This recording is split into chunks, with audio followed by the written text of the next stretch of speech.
زوجہ سے جو ہم بستری ہے وہ صرف اسی راستے میں جائز ہے جس سے اولاد ہوتی ہے، کیونکہ عورت کو اللہ نے بنایا ہے نسل بڑھانے کے لیے. تو کوئی بھی ایسا ہم بستری کا طریقہ اختیار کرنا جو نسل بڑھانے کا ذریعہ نہ ہو، یعنی وہ نیچرل نہ ہو، تو وہ حرام ہے. تو اس میں اللہ نے یہ حکم دے دیا.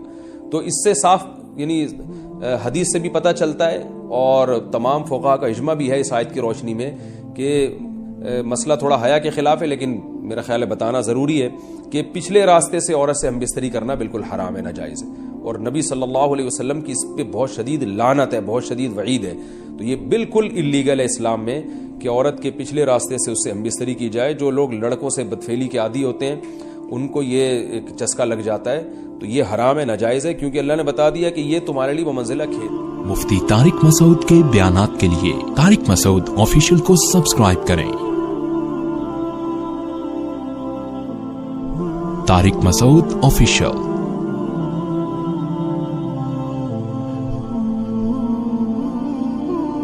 اللہ نے ارشاد فرمایا نساؤکم حرث لکم، تمہاری عورتیں تمہارے لیے بمنزلہ کھیت کے ہیں. حرث عربی میں کھیت کو کہتے ہیں.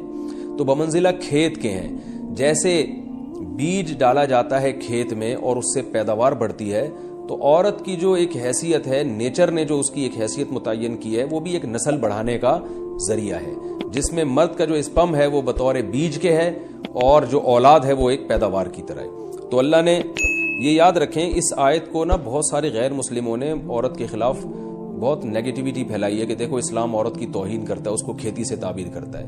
تو کچھ لفظ کسی اور زبان میں جب وہ جاتے ہیں نا تو وہ توہین کا معنی دیتے ہیں. عربی میں جو حرث کا معنی ہے یہ تعظیم کے لیے ہے، توہین کے لیے نہیں ہے. اردو میں جو کھیتی کا معنی ہے وہ توہین کے لیے استعمال ہوتا ہے. کھیتی یعنی جو پاؤں میں روندی ڈالنے والی اور زمین جو ہے نا پاؤں میں گویا روندی اس کو روندا جا رہا ہے. تو اس لیے اس کا اردو میں بالکل اسی طرح جو لوگ ترجمہ کر دیتے ہیں کہ عورتیں تمہاری کھیتیاں ہیں، تو یہ ترجمہ میرا خیال ہے اس لیے درست نہیں ہے کہ اردو میں اس کا مفہوم ہی چینج ہو جاتا ہے. یعنی گویا ایک عزت کے لیے جو لفظ اللہ نے استعمال کیا وہ ذلت کا ذریعہ بن جاتا ہے.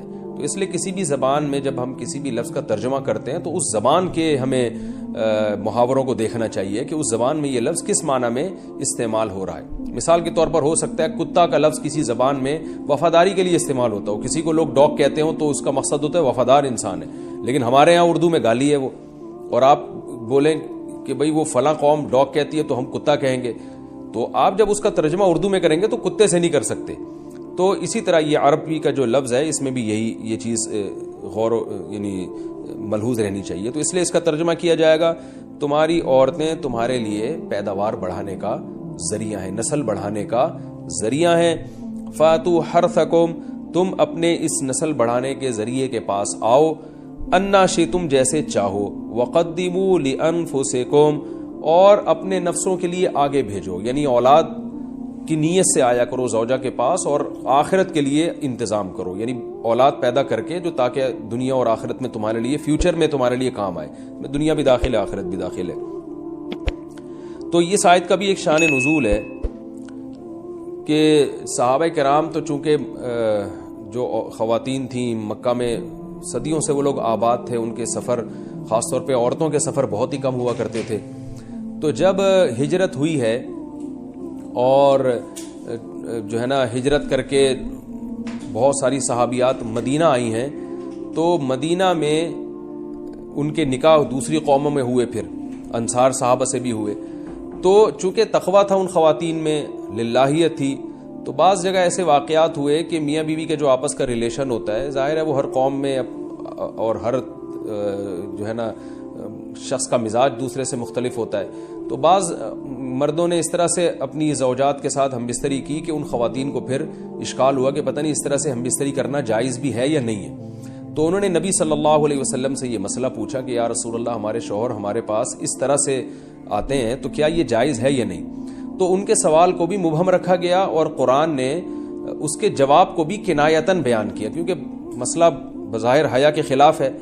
تو قرآن جب بھی کوئی ایسی بات ہوتی ہے تو اشارتاً کنایتاً اس کا تذکرہ کر دیتا ہے تاکہ مسئلہ بھی واضح ہو جائے، کیونکہ ظاہر ہے اس کی ضرورت تو قیامت تک آنے والے انسانوں کو پڑ سکتی ہے نا. یہ تو ہر میاں بیوی کا اپنا ایک ذاتی مسئلہ ہوتا ہے کہ ہمیں کس طرح سے پرمیشن ہے، کس طرح سے پرمیشن نہیں ہے. تو اللہ تعالیٰ نے بھی اشارتاً ہی اس حکم کو قرآن میں بیان کر دیا، اور قرآن میں اس لیے بیان کیا کہ تاکہ اس میں کوئی اجتہادی اختلاف کی گنجائش نہ رہے۔ تو اللہ نے قرآن مجید میں بیان کیا، فرمایا نساؤکم حرث لکم، تمہاری جو ازواج ہیں، تمہاری جو بیویاں ہیں، وہ تمہارے لیے بمنزلہ کھیت ہیں۔ کھیت کا مطلب کیا ہوتا ہے؟ پیداوار بڑھانے کا ذریعہ۔ تو اس میں سب سے پہلا مسئلہ تو قرآن نے یہ بیان کر دیا کہ زوجہ سے جو ہم بستری ہے وہ صرف اسی راستے میں جائز ہے جس سے اولاد ہوتی ہے، کیونکہ عورت کو اللہ نے بنایا ہے نسل بڑھانے کے لیے۔ تو کوئی بھی ایسا ہم بستری کا طریقہ اختیار کرنا جو نسل بڑھانے کا ذریعہ نہ ہو، یعنی وہ نیچرل نہ ہو، تو وہ حرام ہے۔ تو اس میں اللہ نے یہ حکم دے دیا۔ تو اس سے صاف یعنی حدیث سے بھی پتہ چلتا ہے، اور تمام فقہاء کا اجماع بھی ہے اس آیت کی روشنی میں کہ مسئلہ تھوڑا حیا کے خلاف ہے، لیکن میرا خیال ہے بتانا ضروری ہے کہ پچھلے راستے سے عورت سے ہم بستری کرنا بالکل حرام ہے، ناجائز ہے، اور نبی صلی اللہ علیہ وسلم کی اس پہ بہت شدید لعنت ہے، بہت شدید وعید ہے۔ تو یہ بالکل اللیگل ہے اسلام میں کہ عورت کے پچھلے راستے سے اس سے ہم بستری کی جائے۔ جو لوگ لڑکوں سے بدفعلی کے عادی ہوتے ہیں ان کو یہ ایک چسکا لگ جاتا ہے، تو یہ حرام ہے، ناجائز ہے، کیونکہ اللہ نے بتا دیا کہ یہ تمہارے لیے بمنزلہ کھیت کے ہیں۔ تو اس میں قرآن نے وہ جو سوال تھا نا اس کی طرف اشارتاً جواب دے دیا، اور آگے فرمایا فاتو حرثکم، تم اپنے کھیت کے پاس آؤ، یعنی پیداوار بڑھانے کا جو ذریعہ ہے اس جگہ کی طرف آؤ، انا شئتم، جیسے چاہو، یعنی باقی جس طرح سے تم چاہو زوجہ سے ہم بستری کر سکتے ہو، اس میں کوئی خاص طریقہ متعین نہیں ہے۔ میاں بیوی کا ایک دوسرے سے کوئی پردہ نہیں ہے، ہن لباس لکم وانتم لباس لہن، یہ دونوں ایک دوسرے کے لیے لباس ہیں۔ تو اس میں طریقہ کار کوئی بھی ہو سکتا ہے، کسی بھی طرح سے کرنا چاہو ایک دوسرے سے لطف اندوز ہو سکتے ہو، لیکن فاتو حرثکم آنا موضع حرث میں ہے۔ حرث کا مطلب وہ اس جگہ کی طرف آنا ہے جہاں سے نسل بڑھتی ہے، کسی اور راستے کی طرف۔ اس سے صاف طور پر جو ہے نا وہ جو فاسق فاجر لوگوں کی جو برائی ہے، جو لڑکوں سے بدفعلی کے نتیجے میں پیدا ہوتی ہے، اس کا اللہ نے قلع قمع کر دیا کہ اس کی اسلام میں بالکل اجازت نہیں ہے۔ باقی طریقہ کار کیا ہوگا یہ تمہارے اوپر، اس کی اللہ نے تمہیں اجازت دی ہے۔ وَقَدِّمُوا لِأَنفُسِكُمْ، اور چونکہ بار بار حرث کا تذکرہ ہو رہا ہے کہ نسل بڑھانے کا، تو اس لیے اللہ نے فرمایا کہ قدموا لانفسکم، اپنی ذات کے لیے فیوچر میں انتظام کرو۔ قدموا کا مطلب آگے بھیجو اپنی ذات کے لیے سرمایہ۔ کیا مطلب؟ کہ جب زوجہ سے ہم بستری کرو تو نیت اولاد کی ہونی چاہیے، تاکہ وہ اولاد دنیا میں بھی اور آخرت میں بھی تمہارے لیے ذخیرہ بن جائے۔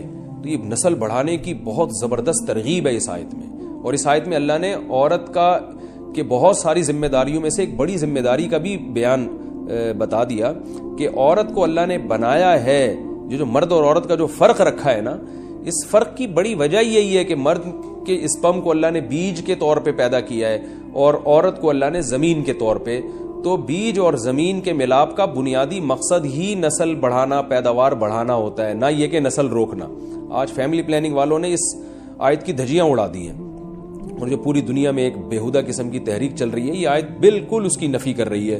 اس لیے اللہ نے فرمایا، اچھا اللہ نے اس کا بھی جواب دے دیا کہ جو فیملی پلاننگ والے کہتے ہیں نا نسل بڑھنے سے تمہارا نقصان ہوگا، خرچے بڑھ جائیں گے، تو اللہ فرماتا ہے قدموا لانفسکم، تمہارا فیوچر بن جائے گا، سنور جائے گا، کیونکہ اولاد پہ اتنی انویسٹمنٹ نہیں ہوتی جتنا اس کا آؤٹ پٹ ہوتا ہے۔ ان پٹ کم ہے، آؤٹ پٹ زیادہ ہے، انویسٹمنٹ کم ہے، اس کے جو پروفٹ ہے وہ زیادہ ہے، دنیا میں بھی اور آخرت میں بھی۔ تو اللہ نے فرمایا اپنے نفس کے لیے، فیوچر کے لیے انتظام کرو، بڑھاپے کے لیے انتظام کرو۔ تمہارے بیٹے ہوں گے، بیٹیاں ہوں گی، پوتے ہوں گے، نواسے ہوں گے، بہویں ہوں گی، یہ دنیا کا مستقبل اور آخرت کا مستقبل کیا ہے۔ جو عبداللہ بن عمر رضی اللہ تعالیٰ عنہ نے جب نکاح کا ارادہ ترک کیا تو آپ کی جو ہمشیرہ تھی حضرت حفصہ، انہوں نے فرمایا کہ نکاح کرو، تمہارے اولاد ہوگی، دنیا سے جاؤ گے تو تمہارے لیے دعائیں مانگے گی، تو یہ آخرت کے لیے ذخیرہ ہے۔